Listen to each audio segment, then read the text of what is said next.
Hello fellow living organisms, welcome back to the Iron Ogre channel, and today we are going to be reviewing Thor 2, also known as Thor the Dark World. In my opinion, the worst film in the entire MCU. I don't think it's bad, but for me, it is for sure the worst. And this is the second movie in phase 2, so after this we got like 4 movies left, so yeah, let's just get into this now.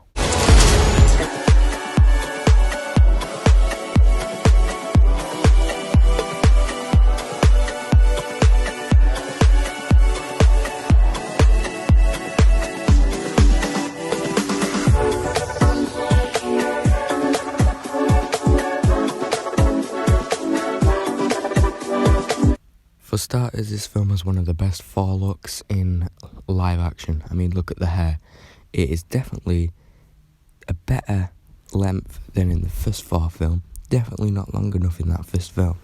And also, thank bloody Lord that his eyebrows aren't bleached, because whoever's idea it was to bleach Thor's eyebrows needs to be fired.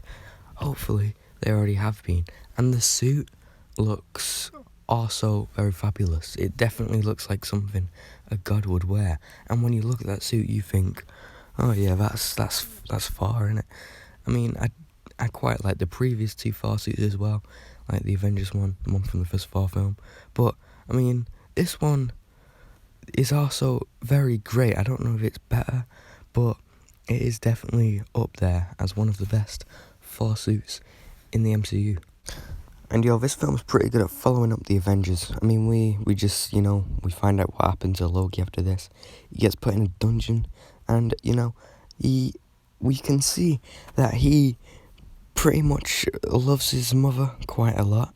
So, honestly, it is quite emotional when, he accidentally gets her killed, by, telling Curse, where to go. But he didn't realise that he's accidentally, told him the location of his bloody mother. So, so there's quite a bit of a character arc for Loki in here, because, he wants vengeance for his mother, so he is by Thor's side and, helps him defeat Malekith.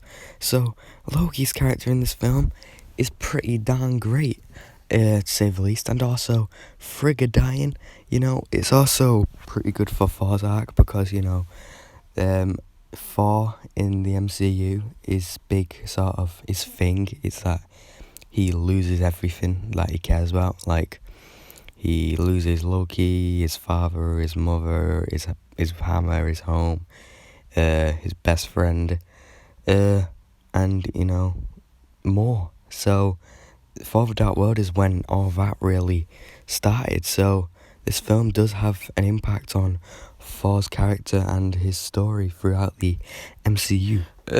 Honestly, this is a superhero film, so it's going to be an action film. So, how is the bloody action in the film? Honestly, it's not exactly impressive, but it's not too bad, honestly. It's fairly an entertaining film, and it's not, even though people say it's the blandest film in the MCU, which it is, there's still things that stick out. Like I'm pretty sure this scene is when we first see Thor in the film, when he's in that village place, saving all them villagers from them very big meanies. That's pretty insane, and it sticks out to me, especially when that bloody Cronin shows up, because that is one of, Korg's species, and Thor kills it easily, even though at first it looks like it's going to be a very menacing foe. And it just makes you think, wow, it's good that Thor and Korg are very good friends, because Thor could just easily murder him. Anyway, yeah, I'd say that was quite enjoyable. The final battle, I mean, honestly, because we don't understand the villain's motives, which I will talk about later, so there's not really any intenseness to the fight scene, so it does make it one of the worser action scenes in the MCU. I'd say it doesn't really get boring, really. It's still fairly entertaining, I'd say. I mean, the kind of hop worlds and all that go from one world to another. So that's interesting. It's something we don't see too often. So yeah, what I'm trying to say here is you never really get bored in the film, even though it is pretty much the blandest film in the MCU. I wouldn't call it boring.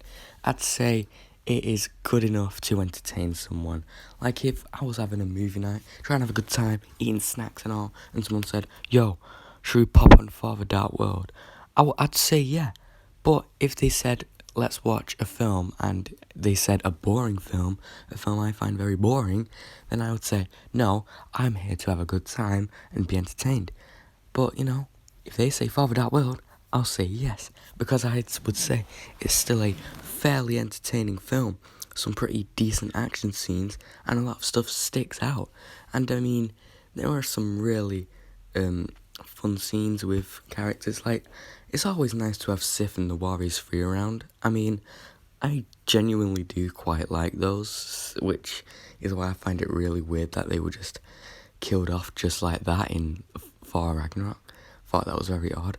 But they're very simple characters, the Warriors 3, but they're pretty likeable, honestly. The thing is, with the Thor film we've had so far, they've all had pretty different tones. Like, the first film was like a Shakespearean vibe. This time, it is like Lord of the Rings in space, which, honestly, I'd say is pretty appropriate for a Thor film. He's from space, and he's this Viking-like character, so a Lord of the Rings kind of tone in space makes perfect sense. So I'd say they did have a pretty good tone.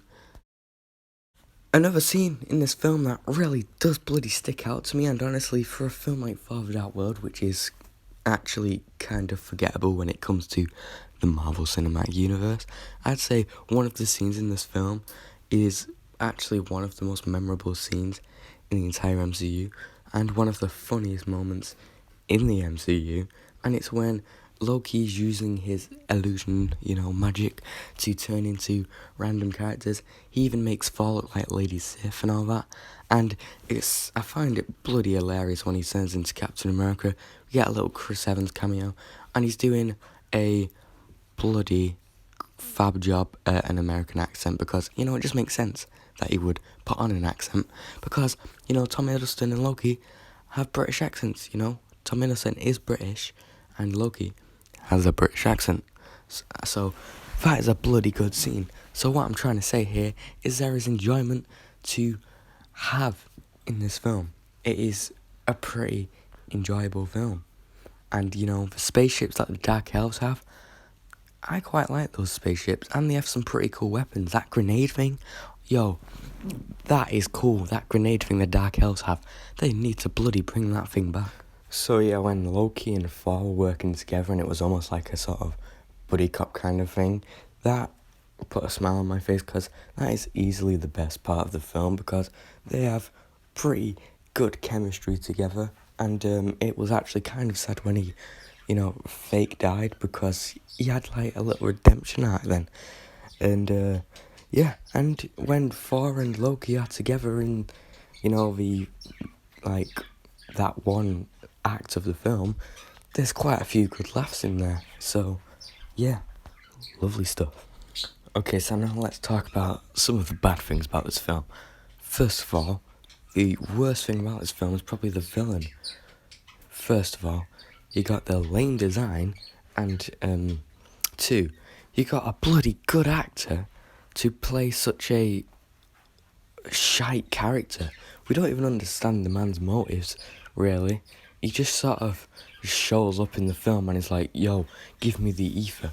And another negative is the ether becomes the reality stone, but you can tell that they only came up with that like after they made the film or something, to make a credit scene, because in Infinity War and Endgame or whatever, it's like a completely different object. Like in Infinity War, its powers is to like do these kind of illusion things, and it basically illusions, and it can also temporarily turn someone into like blocks. In this film, it doesn't do any of that stuff. It's just sort of like, yo, this thing can like it's such a powerful weapon, it can wipe out planets. And it also isn't even a stone. It's like an angry little sludge thing, in Thor's words. But, I mean, we got something good out of this. I mean, we got a pretty funny explanation from Thor in Endgame on what the reality stone is. So, we gained something from it at least, but still, it was a clear just retcon that doesn't work very well, since the ether in this film is completely different from how it is in its other two appearances it has in the MCU. I mean, a big red glowy slimy thing is actually kind of cool looking, to be honest. I mean, I want one. It's kind of satisfying to watch, to be honest. Where to start? The ether, firstly, is not a stone. Someone's called it a stone before. It's more of a kind of an angry sludge sort of a thing.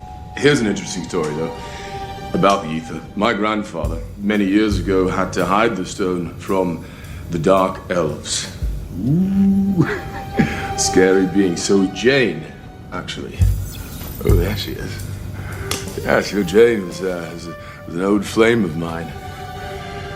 She stuck her hand inside a rock this one time, and then the ether stuck itself inside her, and she became very, very sick, and so I had to take her to Asgard, which is where I'm from, and we had to try and fix her. We were dating at the time, you see, and I got to introduce her to my mother,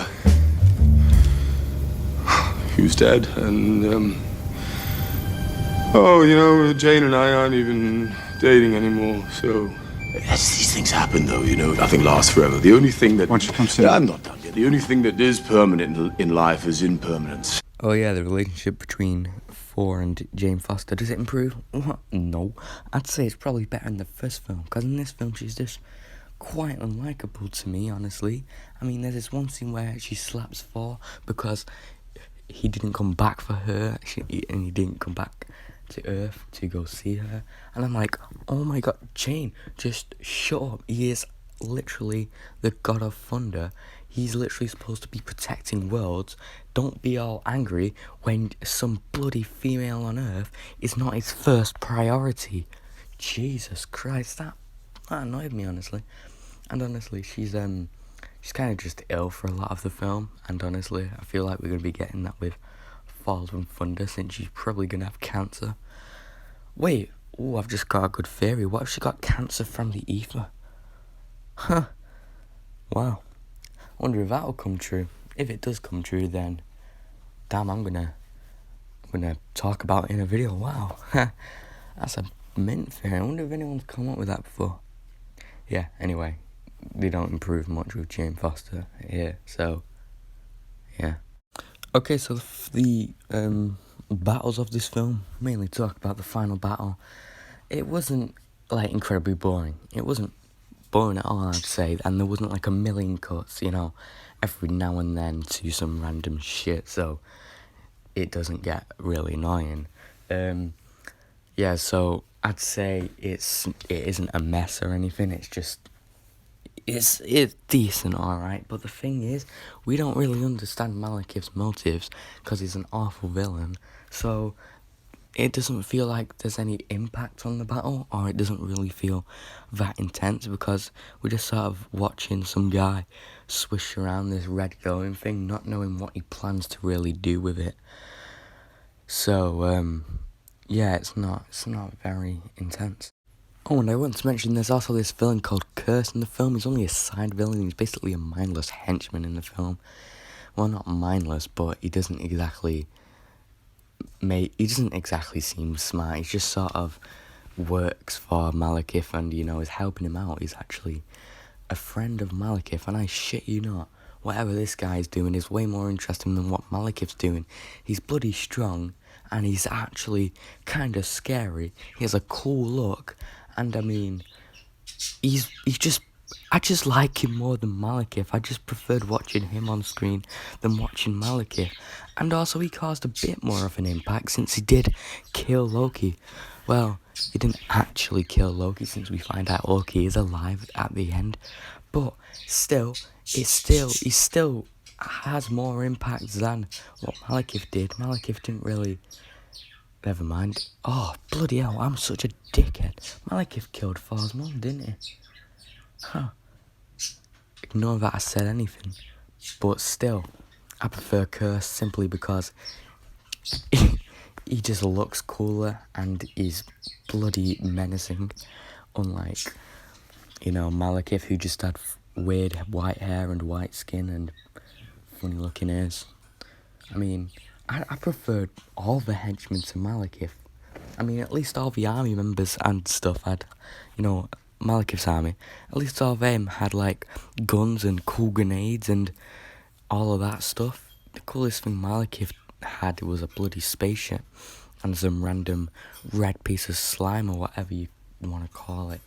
Curse and the henchmen, Curse was strong and kind of scary, and the henchmen people had spooky masks and grenades and cool-looking guns. So, I shit you not, every other side villain in this film is better than the main villain. Not joking. Anyway, I'm going to give this film a C+, a very flawed MCU film, the most flawed MCU film, since it is my least favourite, obviously. It's going to be the most flawed, but it's definitely not a bad film. There's entertainment and enjoyment to be had, and actually some emotion, honestly, and you get a few good laughs, honestly, I'm not gonna lie, there is a couple funny scenes. Anyway, what did you think of Thor: The Dark World? Have you seen it? If you would like to, I would very much like to hear your thoughts. Please tell me in the comments, because I want some friends, honestly, and yeah, goodbye. Hope you enjoyed this video. Subscribe if you want, like if you want, because I am a believer in free will. See you next time, my fellow living organisms. Bye.